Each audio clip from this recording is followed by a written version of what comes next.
Perkenalkan, nama saya Gabriela Luisalau dan teman saya Jennifer. Kami berasal dari SMA Santo Aloysius II.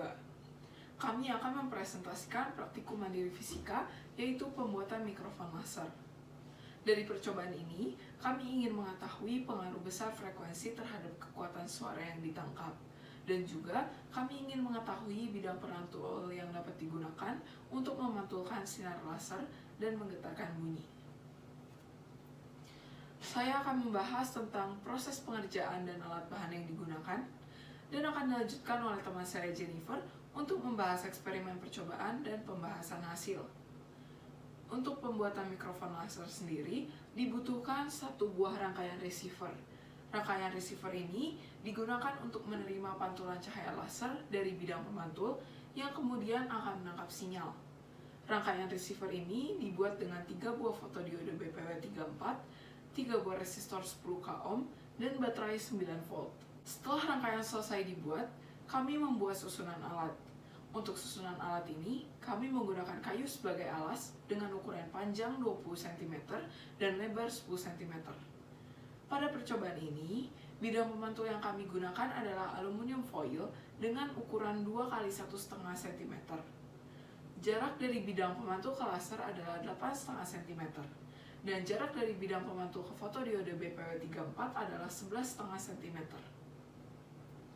Bidang pemantul ditempelkan pada benang jahit agar getaran dapat diteruskan. Kami menggunakan laser diode 5 volt untuk menghasilkan cahaya. Sebelum membuat susunan alat dengan alas kayu, kami membuat susunan alat dengan menggunakan styrofoam sebagai alasnya.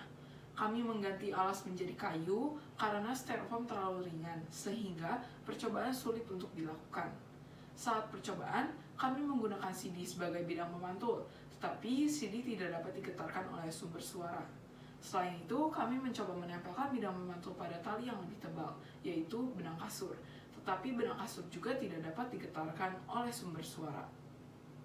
Berikutnya, kami akan membahas tentang eksperimen percobaan.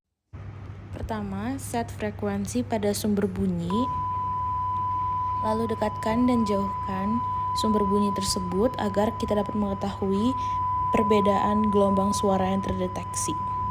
Pada percobaan ini, pastikan ruangan gelap karena kondisi ruangan yang terang dapat mempengaruhi hasil percobaan.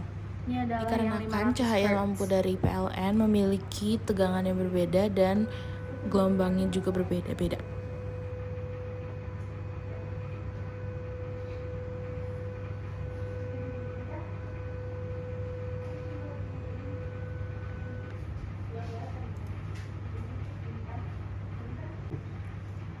Hz. Setelah selesai di-record, rekaman suara di-save agar datanya dapat diolah dan grafiknya dapat dilihat peak-nya untuk mengetahui kekuatan suara yang dihasilkan oleh frekuensi tersebut. Berikut adalah hasil rekaman suara per frekuensi yang dicoba, yaitu 100, 500, 1000, 5000, dan 10.000 Hz.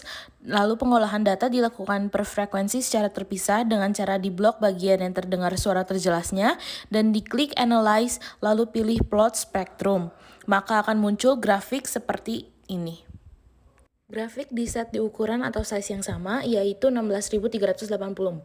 Semakin besar ukuran atau size grafik, semakin baik. Arahkan kursor ke frekuensi yang sesuai dengan yang dicoba pada sumbu X. Garis ungu tipis yang berada di frekuensi yang dicoba adalah signalnya. Berarti, suara pada frekuensi tersebut berhasil terekam. Setelah itu, kita dapat melihat kekuatan suara per frekuensi pada peak-nya. Catat dalam tabel. Dalam bentuk tabel ini, kita dapat lebih mudah untuk melihat hubungan kuat suara dalam satuan desibel yang dihasilkan dengan frekuensi yang dicoba. Semakin besar frekuensi, semakin kecil kuat suara yang dihasilkan. Tanda minus berarti suara yang tertangkap sangat lemah. Dari hasil percobaan yang telah dilakukan, alat mikrofon laser yang telah kami buat berhasil mendeteksi suara dengan frekuensi 100 sampai 10.000 Hz. Hal ini terlihat dari gelombang suara yang tertangkap dan intensitas suara yang terukur pada setiap frekuensi yang dicoba. Komponen yang berhasil menggetarkan bidang pemantul sehingga signal suara dapat terekam pada laptop adalah benang jahit dan aluminium foil sebagai bidang pemantulnya. Sekian presentasi dari kelompok kami. Mohon maaf bila ada kesalahan. Terima kasih.